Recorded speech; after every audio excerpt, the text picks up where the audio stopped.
We have come to Matthew chapter 23 and verse 23 in understanding what Jesus taught.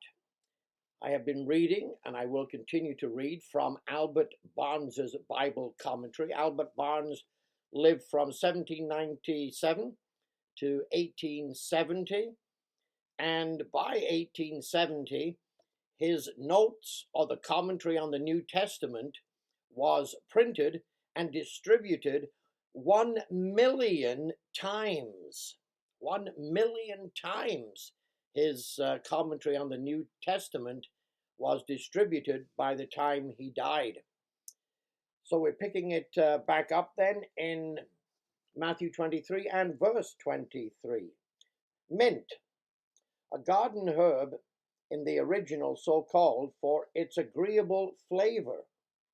It was used to sprinkle the floors of their houses and synagogues to produce a pleasant fragrance.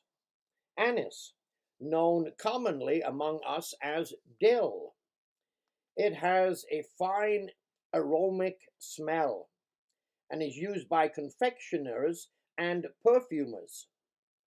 Cumin, a plant of the same genus like fennel, and used for similar purposes. These were all the herbs of little value.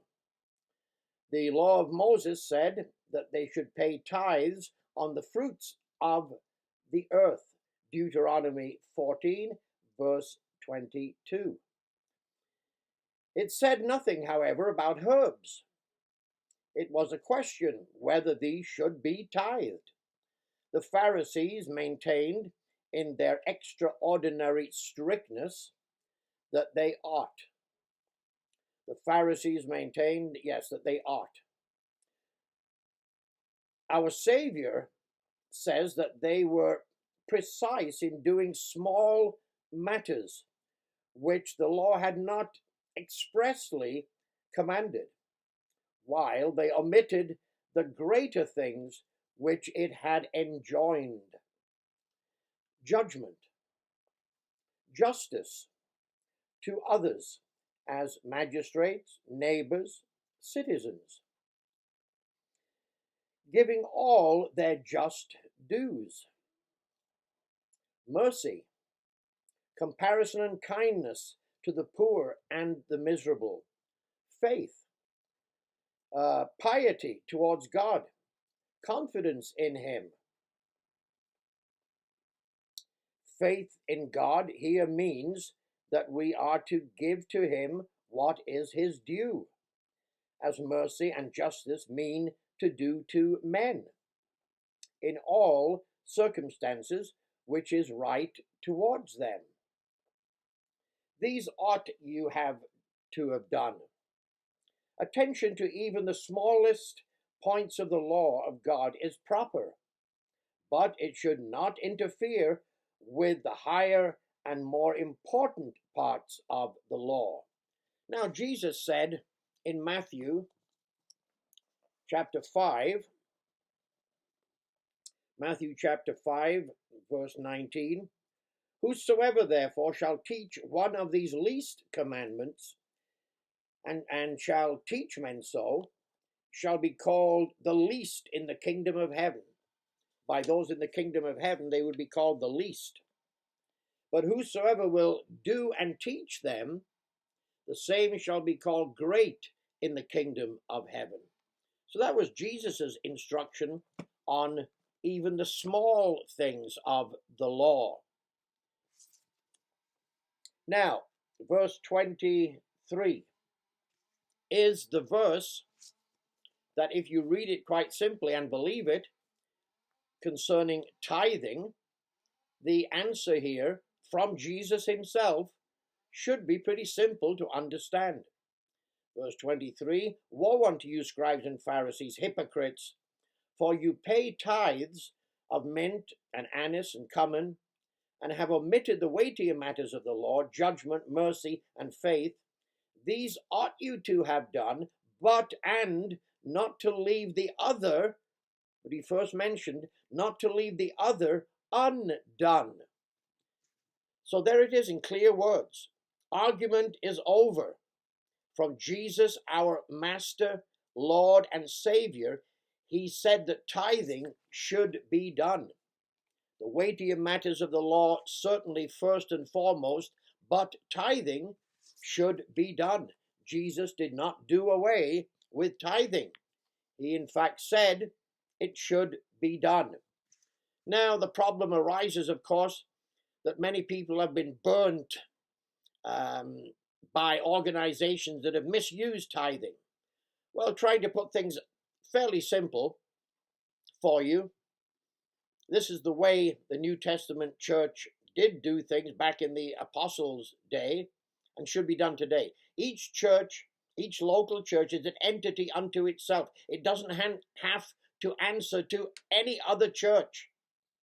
They can work together. Individual churches can work together in spreading the gospel, but each individual church is an entity to itself, and so consequently the tithing and offerings would be in that local church to do spreading the gospel.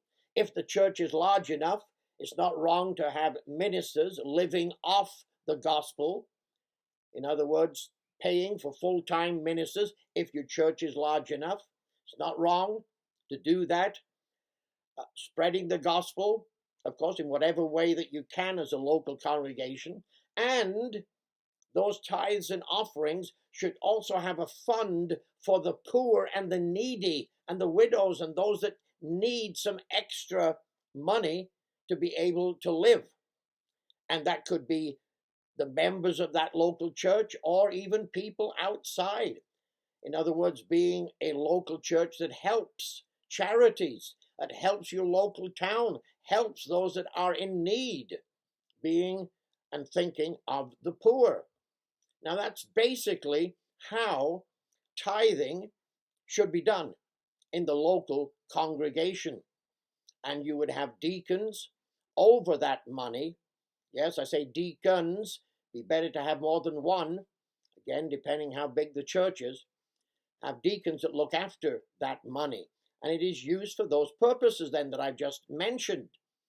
And so in helping the gospel in a larger way, if you've got lots of money, shall we say, in that local church, you can help other local churches as well if they're needing, help in various ways. If you're a farmer, a rancher, and you're out in the countryside, you'd have to decide which local church you are going to tithe to and give offerings to. But the main thing is tithing and offerings have not been done away with, and that comes from the mouth of your Savior. All other arguments over and done with. That is it. Plain and simple, if you believe what Jesus taught. Now, going on, and with Albert Barnes' commentary, verse 24, which strain at a gnat, etc. This is a proverb. There is, however, a mistranslation or misprint here, which makes the verse unmeaning. To strain at a gnat conveys no sense. It should have been to strain out a gnat, and so it is printed in some of the earlier versions, and so it was undoubtedly rendered by the translators. The common reading is a misprint and should be corrected. The Greek means to strain out by a cloth or sieve. The gnat. The gnat has its origin in water, not in great rivers, but in pools and marshes. In the stagnant waters, they appear in the form of small grubs or larvae. These larvae retain their form about 3 weeks, after which they turn to chrysalids, and after 3 or 4 days they pass to the form of gnats. They are then distinguished by their well-known sharp sting. It is probable that our Savior here refers to insects as it exists in its grub or larva form, before it appears in the form of a gnat. Water is then its element, and those who were nice in their drink would take pains to strain it out. Hence the proverb, see Calamott's dictionary under the art of gnat. So that was the proverb. It here used to denote a very small matter, as a camel is to denote a large object. Now, quoting, "You Jews take great pains to avoid offense in very small matters, superstitiously observing the smallest points of the law, like a man carefully straining out the animal larva from what he drinks, while you are at no pains to avoid great sins, hypocrisy, deceit,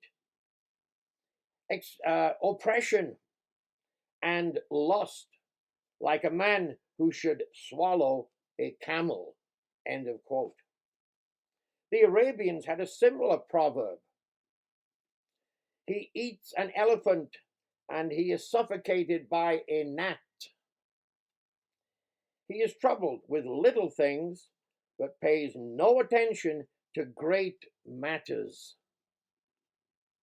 The cup and the platter, verse 25. The drinking cup and the dish containing food.